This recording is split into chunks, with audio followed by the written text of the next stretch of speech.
The first in the deadly coronavirus outbreak. The U.S. Embassy in Beijing confirmed overnight that the first American has died from the virus at the epicenter in the Chinese city of Wuhan.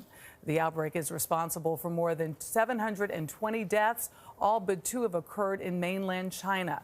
More than 34,000 people have been infected with the virus worldwide, including at least 12 confirmed cases of the virus right here in the United States.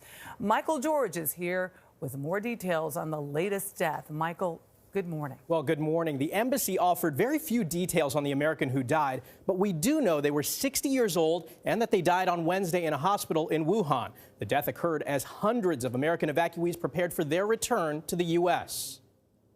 Roughly 300 American evacuees arrived at military bases around the U.S., all of them coming from Wuhan, China, the epicenter of the coronavirus outbreak. Certainly, it's concerning.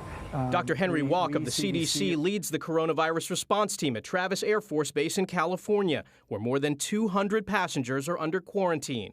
Walk says 5 of the evacuees displayed symptoms and were hospitalized. Fever or shortness of breath, along with any cough, for example. Other flights loaded with evacuees landed in Omaha, Nebraska and San Antonio, Texas, where health officials wearing hazmat suits escorted passengers off planes to start a 14-day quarantine. I am happy to report that we did not find any evidence of illness among the passengers who landed here today. The largest single group of confirmed infections outside China exists in Japan on the Diamond Princess cruise ship. You can see that this is tiny house living. At least 3,400 passengers and crew are currently on board. The ship has been docked in Yokohama since Wednesday. More than 60 passengers, including at least 11 Americans, tested positive for the virus.